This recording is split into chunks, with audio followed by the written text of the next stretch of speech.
Biochar is a blank slate given to the soil. It is a carbon-packed material. It looks similar to charcoal. That's where the char comes from, yeah? And then it is carbon-filled and it is very porous in nature. So what biochar does is that once you mix it with more nutrients, for example, you have compost in your farm, you have manure, it absorbs all these nutrients and then it stores it. It's like a sponge. You see the way you put a sponge in water, puts the water, then the sponge is now filled with the water. Same to biochar. Acting as a sponge in the soil, it pulls all the nutrients and then it stores it. Then what it does over time is that it slowly releases it back into the soil. So what we do is we use organic biomass. So you take organic waste, you make it go through a process we call pyrolysis. So this is simply just reducing the amount of oxygen during burning. And then what comes out of it is what we call biochar. To give more context, you see how we burn bricks. So you create the clay bricks, you put it in the kiln, you cover it, you burn it over a very long period of time. Similar concept, because you are suppressing oxygen in this particular kiln. We have the technology whereby we can burn more agricultural waste in the suppression of oxygen to produce the biochar.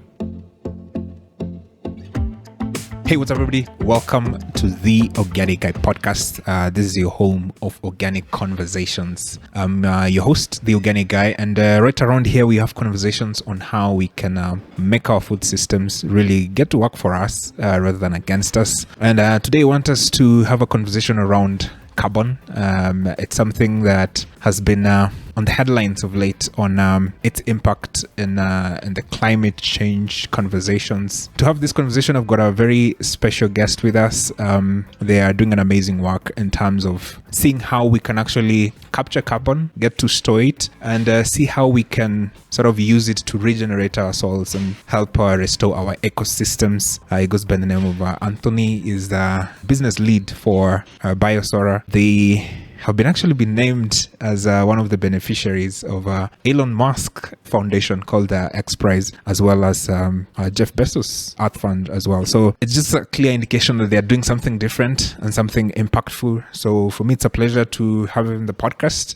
Anthony, welcome to the podcast. Thank you very much, Brian. I mean, from what I just mentioned, looks you guys are doing an amazing work. You've received recognition from Elon Musk and Jeff Bezos. So that means you're doing something right. And I can't get to go into in depth of some of the things you're doing. But before we get into that, just give us a little bit of background about yourself. How did you find yourself in this space? And just where did you grow up? How was the environment like growing up? So Antony is my name. Currently doing business development at Biosorra. Growing up, we are called Bontau.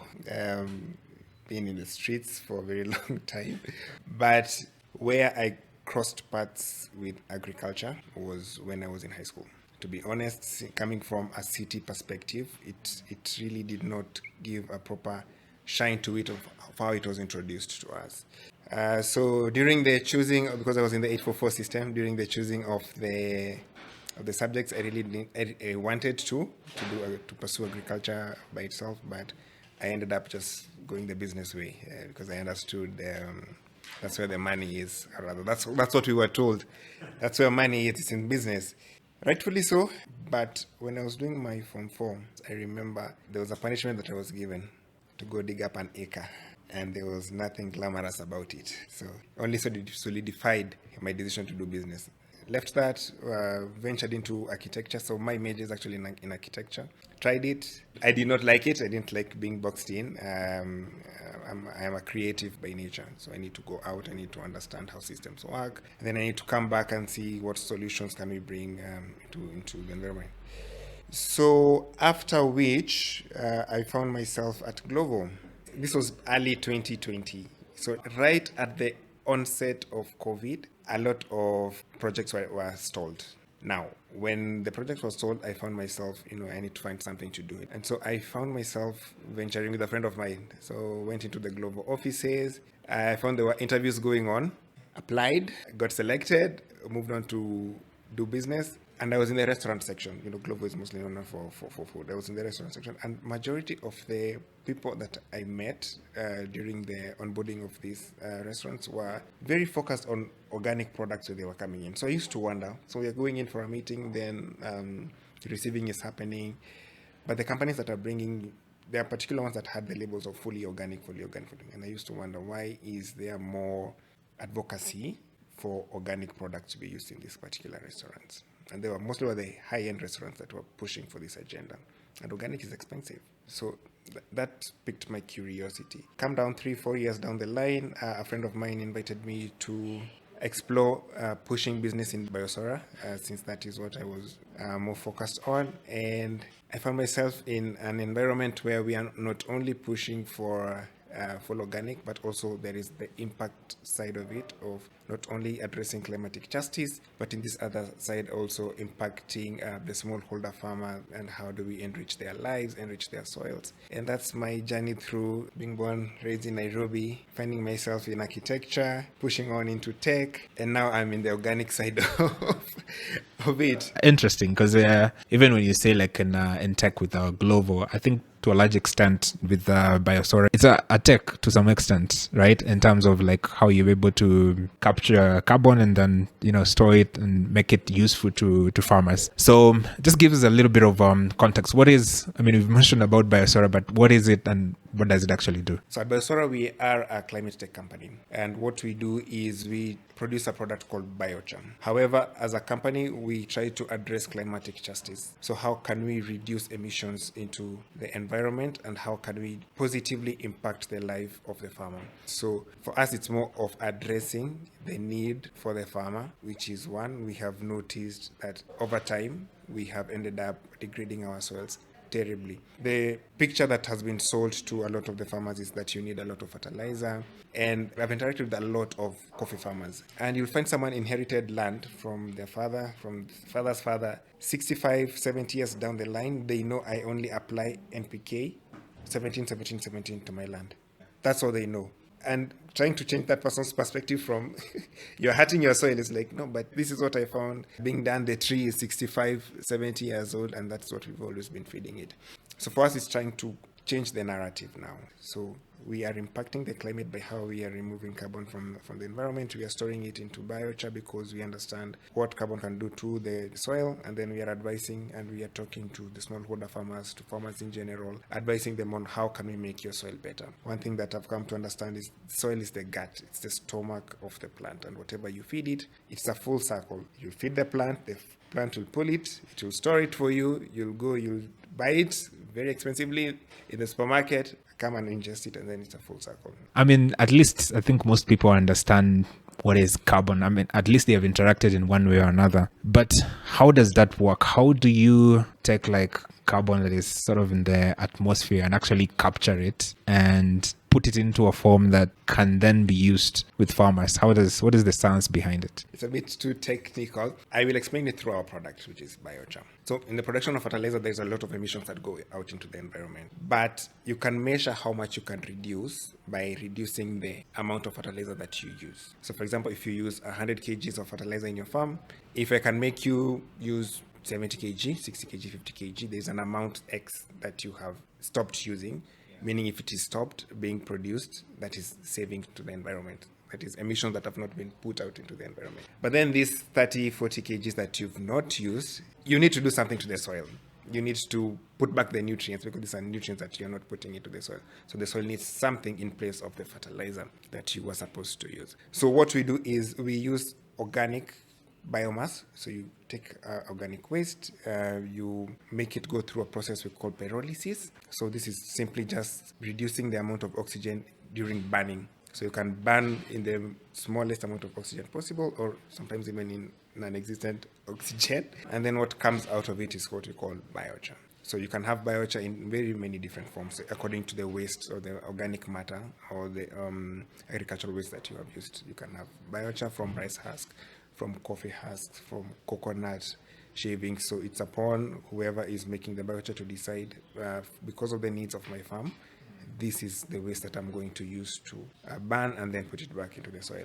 Now, case in point, in the process of burning, it's very important to know that when you burn something, it produces emissions. Our carbon is again produced and it is put back into the soil. That's why it is critical to use the proper methods or the proper technology in order to do this burning. And that's where Biosorra comes in. We have invested heavily in the technology to make sure that the process under which we are producing the biochar is properly done. So the tech part is once you're burning the material, let's say like rice husks, the CO2 that's supposed to be released when it's burning. It's what's captured in the biochar. So does that mean like you can mix different carbon stuff? So let's say like rice husk and then maize stalks, you can sort of mix them and still the end product will be the same. You can mix them to get the biochar. You can have sticks, you can have the maize cobs, you can have the rice husk together and burn it to get biochar in the end. So it is possible, it is a possibility. And then now you can go and do a lab analysis of the end product to understand the chemical composition of the biochar that you have produced. So it is dependent on the farmer or the producer to decide what materials they will use to produce the end product, which is now the char. So anything that has like carbon in it can actually be used to produce biochar.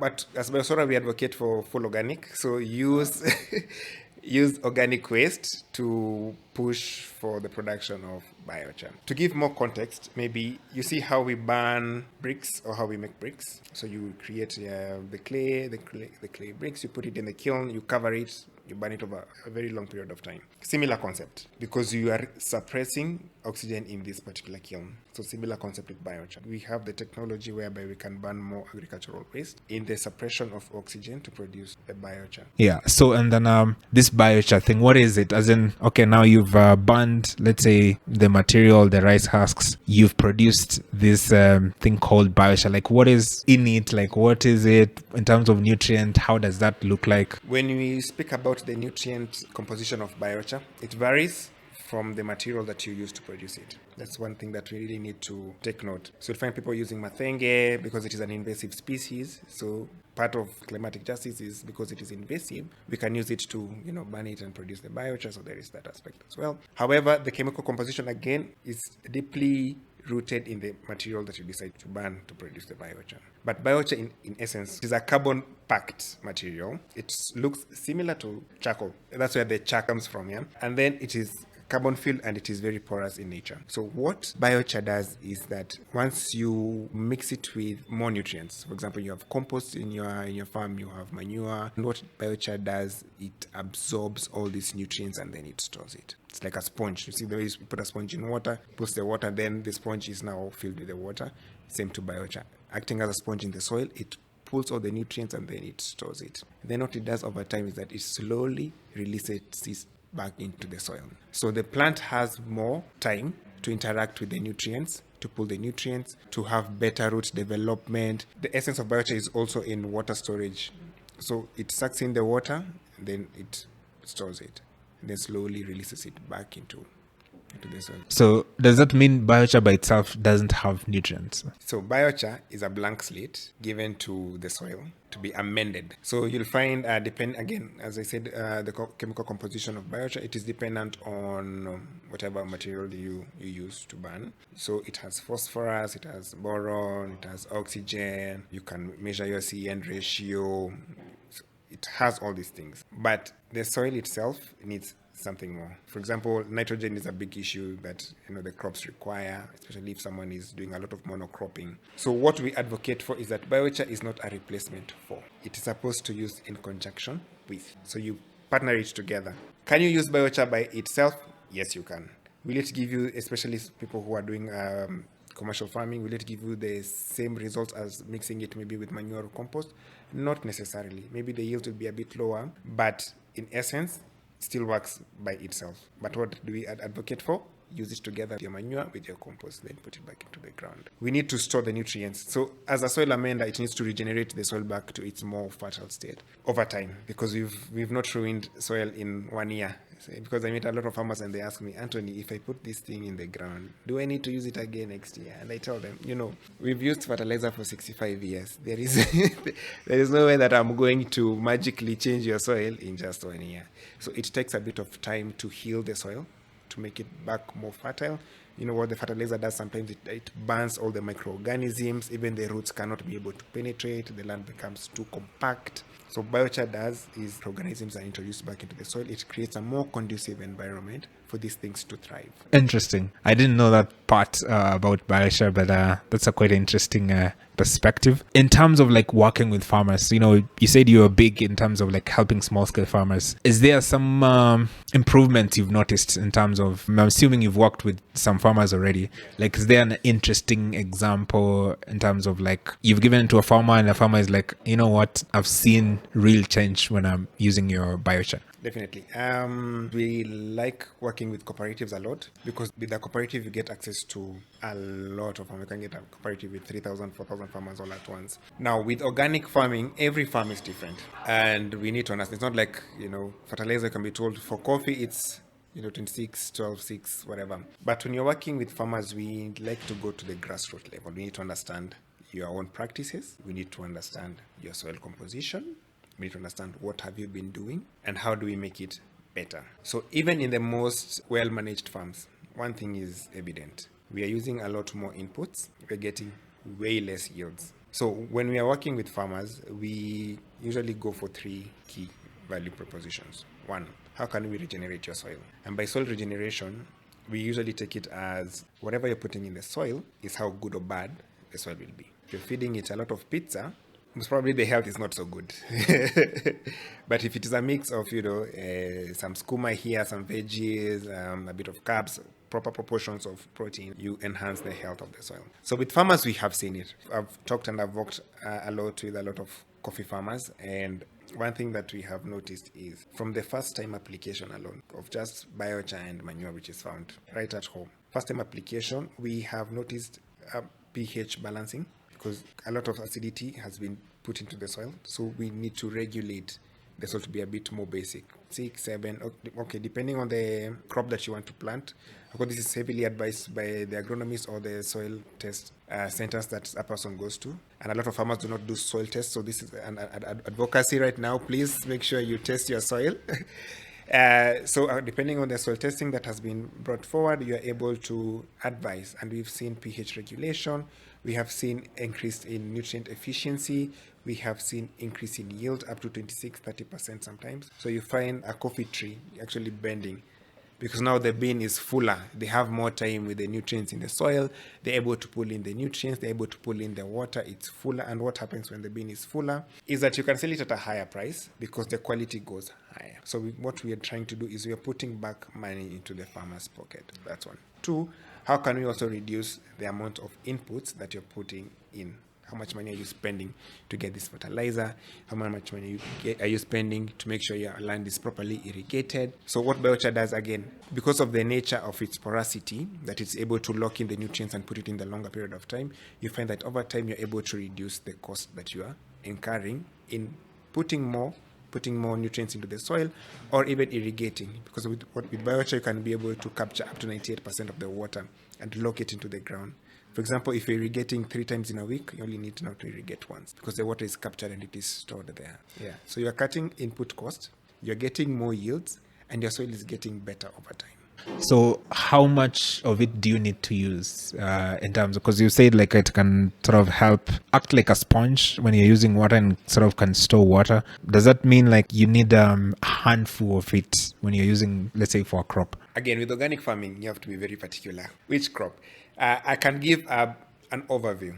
For example, if I go to coffee farmers, I will tell them use 2 to 3 kgs of biochar per coffee tree. Dig a trench around the canopy of the tree where the root hairs are mostly predominant. Apply the biochar with the manure or with the compost already mixed. Apply it in the trench. Cover it with the topsoil. That's a coffee farmer.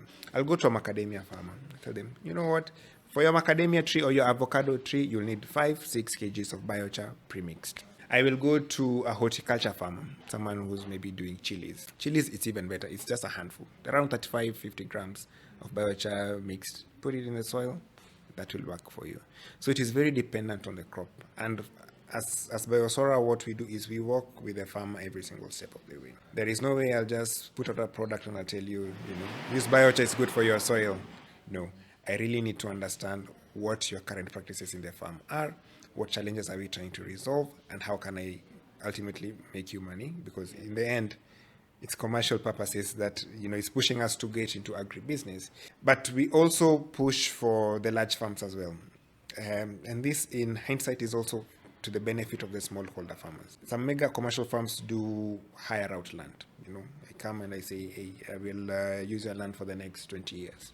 But in these 20 years, a lot happens in this land. By the time someone is inheriting this land and the contract is over, they are coming to start the process again, and it is 10 years. Before soil heals, it's 10, 15, sometimes up to 20 years. So we try to advocate also to the larger farms, hey, maybe it's your own land or maybe it's hired land, it's fine. But what the essence of it is, let us try to make the soil better. Let us rejuvenate the soil. Let's look at the health of the soil. Even if the doctors are there in the farm, the agronomist is there, we will still come and we'll say, hey, let's make this better. Does this also mean that biochar is more useful like to perennials and annuals more than horticulture? Because I'm thinking in terms of you are having an horticultural farm that needs like 3, 4, 5 months and you're taking into the market. Do they still get the benefits in that short period of time? Yes. From the first time application, you are able to see instant results. And during our pilot phases, for example, if you're piloting with a particular farmer, with a particular partner, we will say, okay, you are doing skuma wiki, for example. I will give you trial mixes. I'll say mix biochar with your manure or mix biochar with compost. This much, depending on the condition of the soil. Okay, let's look at the root development. Let's look at the stalk. Let's look at the leafiness. Let's look at how many branches are coming out from there. So it is not a perennial product. It cuts across all crops. Why am I saying this? It's because the healthier the soil is, the more it can produce for you. Bottom line is that it doesn't matter if you're doing trees or you're doing your horticulture. If you don't take care of your soil, there is no way it's going to feed you and your lifestyle, and your children inherit it and it fits them and their lifestyle. There is no way. Yeah, definitely. And that's a bottom line. And I think a lot more people have been talking about it of late, which is good to see. And treating the soil as a living entity is a very important part of our farming systems if we want to sort of continue to produce food for our future generations. Part of what you do is trying to get businesses. And one of the things that I usually come across, especially on carbon removal, because that's the whole point of trying to capture carbon, is the issue of carbon credits. So like for a layman who has heard about the word carbon credits, but they don't quite understand what it is, can you sort of like explain what it is and what is it all about? Carbon credits it's like a license or a certificate. For every ton of carbon, because you measure carbon in tons, for every ton of carbon that has been removed from the environment or avoided from being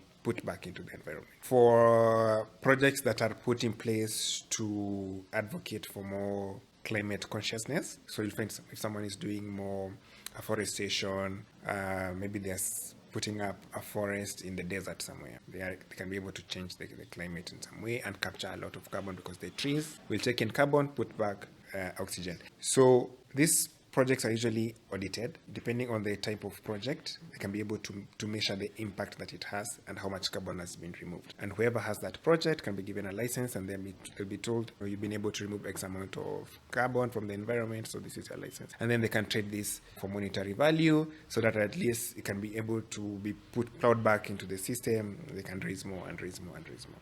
So to a layman, is removing carbon to get a credit is putting up a project that can be able to remove or reduce the amount of carbon being put out. And then you get a license and you can say project X has been able to remove, for example, 1,000 tons. So if I have a manufacturing industry somewhere and they say I'm removing 1,000 tons of carbon, I'm putting it back. So I'm the one who's destroying the environment, right?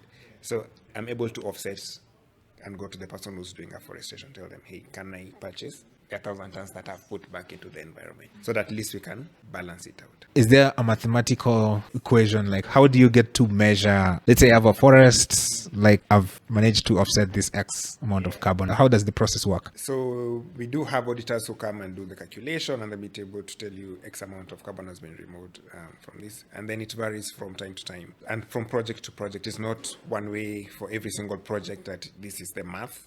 It varies from project to project, from the processes that you're using, because everything is logged. So there is a particular process that will help you maybe capture more carbon than another person who's doing something similar but a different process. So there is a math to it, and the auditors will be able to tell you from this particular process you're able to remove X amount of carbon, and then you're certified for that process. I'm trying to think from a business standpoint, because the whole idea is, to sort of capture the carbon through biochar and get to sell it. So far, who are your biggest customers? Is it large-scale farmers or small-scale farmers? It cuts across both.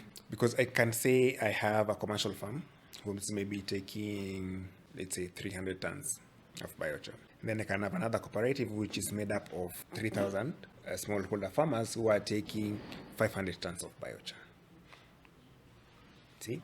So it is cutting across board. It is easier to sell to a commercial farm than it is to sell to a smallholder farmer. Why am I saying this? It's because unless you're going through a platform where you get a lot of smallholder farmers all at once, it's quite difficult to convince every single smallholder farmer that you visit. So you need a platform or a place where you can find them all at once, explain the benefits, and then you can have them try the product, can try to do the scientific study on the soil prior to using, and even after using biochar, and then they can be able to see the difference. They can see the difference in the yield and in the performance of the soil and the crop itself, the health and everything. With a commercial farm, it might be a bit easier to have them try the product, because if I go into a farm, I'm like, you have 600 hectares of land. Let's try on 1 hectare, see the difference, and then move on from there. With a commercial farm, it's more business-centric, less on impact, but of course the impact is there. But yeah, how do we make the soil better so that we can produce more? On the smallholder farm, it's how do we make the soil better so that my generation can continue feeding off the land and I can feed even more people? Yeah, so in terms of impact, small-scale farmers are much better. You mentioned earlier that working with small-scale farmers can be challenging. What has been your biggest challenge in terms of trying to convince farmers to adopt biochar? The adoption part of it has been the biggest challenge. And I'll explain why. I think we have handheld our smallholder farmers too much. So whenever a new product is in the industry, it doesn't matter good or bad, we need to do a free trial, which is commercially not always feasible, because in as much as, yes, we are producing the biochar using all organic products, it's a bit expensive, right? So we've done a lot of hand holding, and before the farmer is convinced that they need to try the product, they will always want to have a free trial so that they can see the results and then think if they will adopt it or not. They'll think about it. And it will take some time. So that has been one of the biggest challenges that we've been facing. So how do we quickly get a farmer language that can be understood, even with the oldest of the oldest farmer that you'll find? Sometimes I go in deep into the country and you find a real mzee. You're telling them about biochar, and the easiest way maybe to talk about biochar to a mzee is like, when you burn ash, and that ash you can usually just put it in there. The benefits of ash. Yeah, it's something similar to that. Yeah. So adoption has been the biggest challenge, and through adoption is through the free trials that maybe you have to push for, because farmers don't want to pay for the trial. They want to see the results first. It doesn't matter how much data you have. You've done your scientific data good. Okay, now I want to see it in my own systems, my own way, how I plant, how I do my things. So that has been the biggest challenge. Also, getting in touch into these smallholder farmers is not easy, because they are very widespread. Even if you're going to cooperatives, sometimes it's not easy to get to every single farmer, because when they come to a very large group, it's very high level if you're explaining about it. But once you have that one-to-one conversation with the farmer, you go to the farm, they give you some tea, you sit down with them, you talk about their soil. It's a better experience. You get to understand them at that much deeper level and exactly what is ailing them. When we go to smallholder farmers and you get to understand, for example, before they get paid, when the coffee comes in, they come, they take it to the cooperative, it goes to the auction, it's sold. Before they actually get money, it looks like 6 months, sometimes even 13 months. And it's a big challenge, and you're bringing in a new product that is promising heaven, I'm going to increase your yield, I'm going to cut your cost. And they'll say, okay, but I can't buy it right now because you've not been paid, because I have to wait for another 6 months to get paid. and before the 6 months elapse, I have so many other things in between here that I need to do with the money that is coming. So I've not received the money, but I've already pre-planned for what I'm going to do with it. So on the financial aspect of it, working with smallholders farmers has been a lot of hand holding again.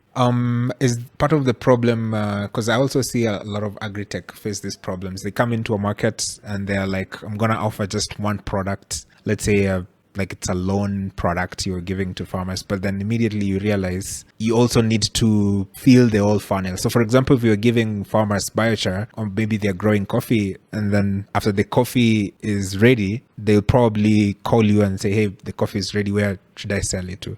Is that a problem you've faced? For Biosorra, no, we have not faced that problem. But I see where you're coming from. Having to impact the whole value chain is important. What we do is we can only promise until the yield part of it. So it's upon, and I think farmers need to do more research and understand, not just looking at the local market, but also opening up into more international markets. So you'll find a farmer whose only goal is, I get my yield, I take it to the cooperative, they will do the rest.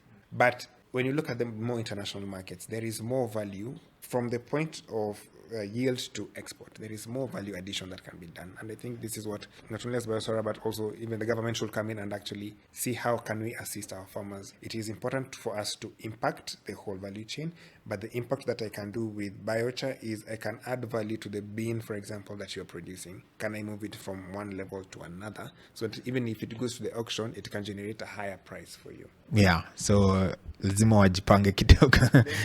Honestly, farmers need to take some time, learn about the markets, expand their knowledge base, and see how much more value can I get for whatever I'm producing. Even as a farmer, you can roast your own coffee, brand it nicely, because coffee as a need, it's really growing. It's becoming more posh. It's more fashionable, it's trendy. So how can you capitalize on that? How can you brand yourself to capitalize on that? So part of Biosorra is, I saw you say that you are carbon negative. So I'm assuming that is like a ratio of what you produce versus what you use out there. So what does that mean? Exactly as you've explained it perfectly. It's that we do we do not put carbon out, then we've been able to lock in. So basically the goal then, I think in the long term, is there'll become a time where everybody or like every company has to be carbon neutral. Like that's the goal. The story with climate is, of course, climate changes or weather changes every 35, 40 years. The climate of a place will change, right? And it is upon us to make sure that we do not, or if we have to interfere, it is in the minimal amounts completely. So for example, if someone is in manufacturing and they're putting a lot of carbon in there, they need to maybe set up projects that capture whatever they're putting out back. Yeah, so that's the carbon negativity that we are talking about. So yes, there is some action needed to be done, and it is producing carbon and it's putting it back out there. But what are the initiatives that we're putting in place in order to capture it back so that it is not out there but it is stored somewhere else? Yeah, you have projects that do direct carbon capture from the environment. So you have machineries in place that be able to suck in carbon. Again, we have the agroforestry part of it.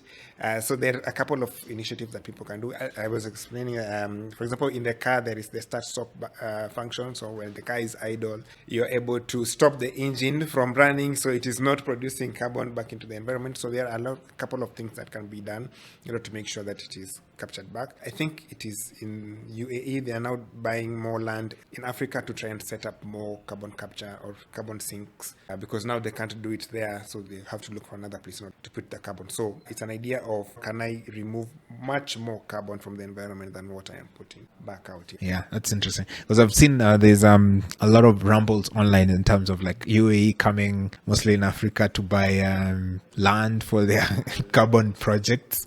So that also brings in the question of sovereignty and like what is the role of like local indigenous people and sort of that kind of stuff. So I'm thinking like from corporate point of view and the people who are buying credits, especially now from like Biosorra, or people have shown interest, are there more local organizations or more international organizations who are interested in buying carbon credits? Okay, so a lot of companies have environmental and impact departments, and the main essence of environmental and impact departments is through the UN 2030, 2050 agendas that are in place, right? So how do we impact the environment? How do we impact people? There are a lot of agendas in there. So majority of local companies try to see ways they can reduce their own emissions, not buying, because it is possible to do. For example, if I go to a manufacturing company, they can say, I am doing a forestation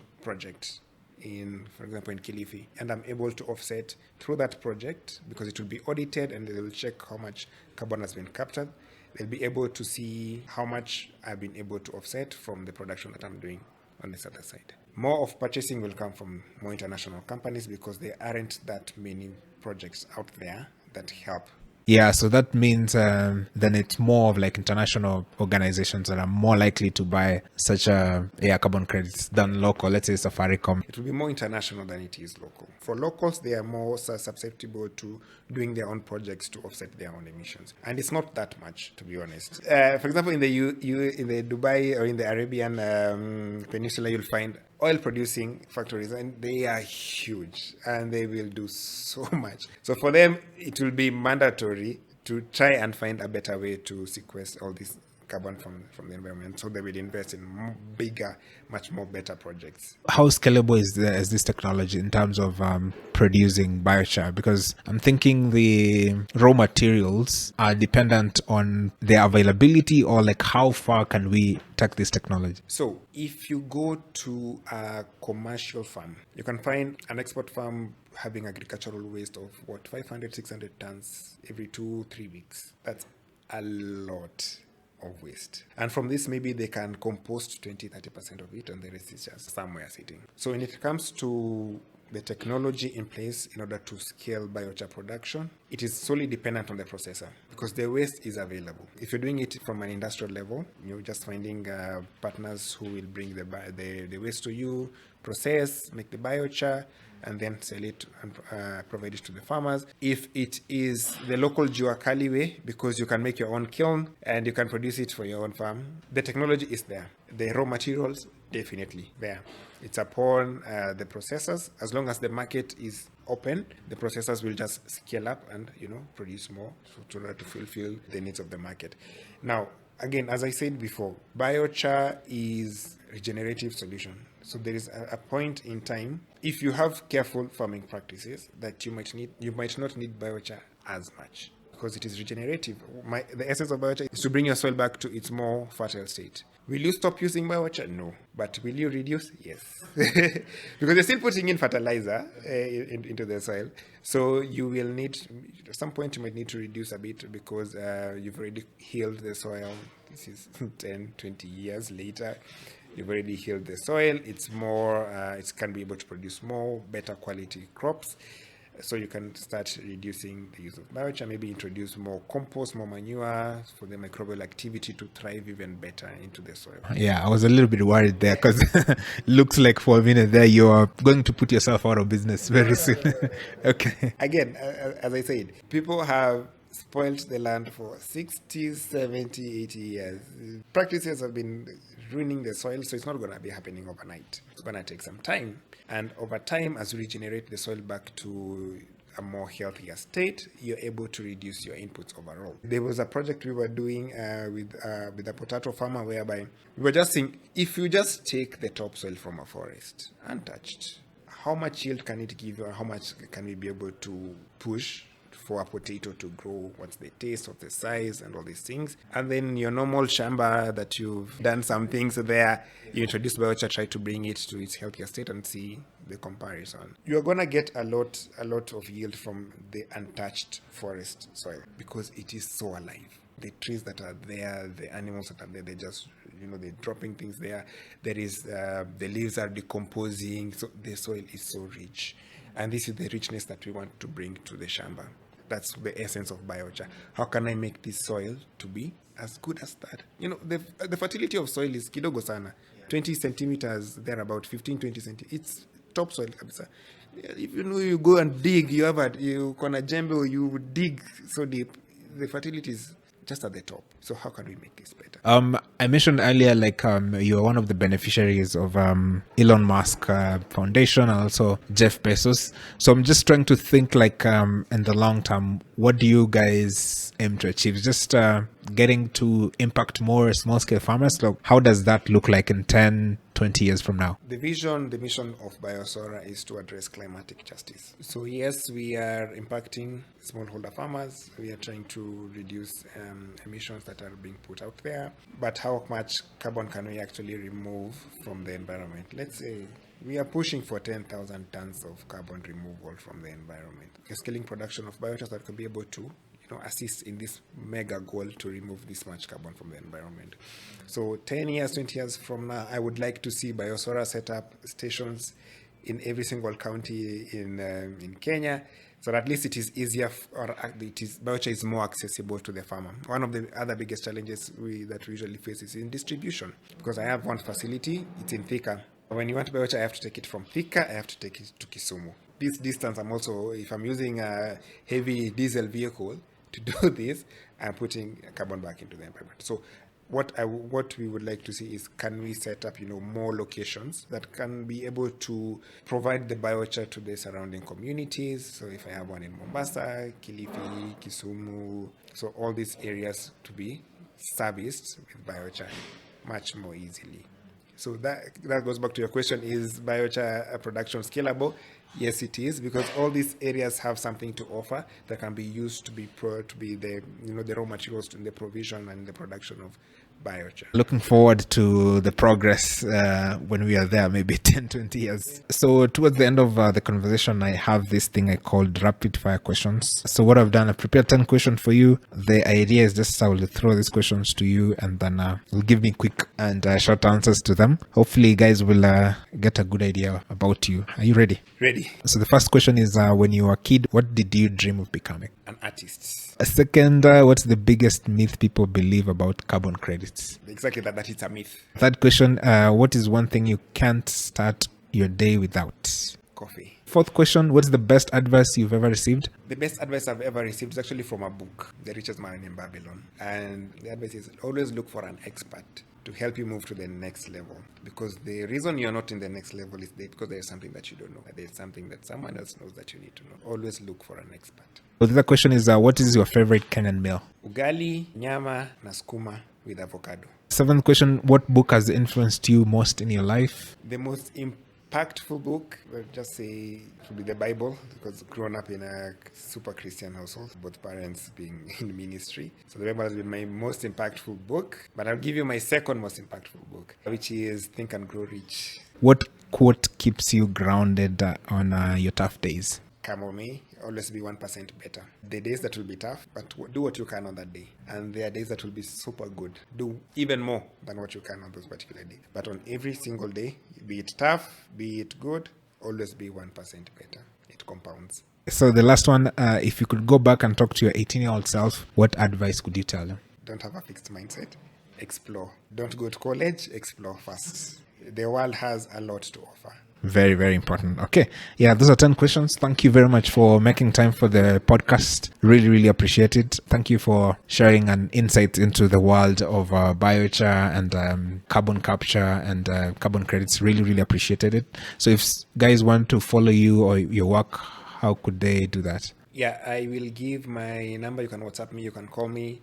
It's 0701 754 315. Our website is biosorra.com, so you'll find us there. You can leave an email, you can WhatsApp us, all our contact information is there as well. If you have questions about biochar, please feel free to reach out. We are able to discuss more, we're able to understand your soil more, so at least we can give the best advice that is there. Again, with organic farming, it's farmer to farmer, it's not general. We need to understand you as a person so that we can be able to assist. All right, till the next one, remember to be organic. Cheers.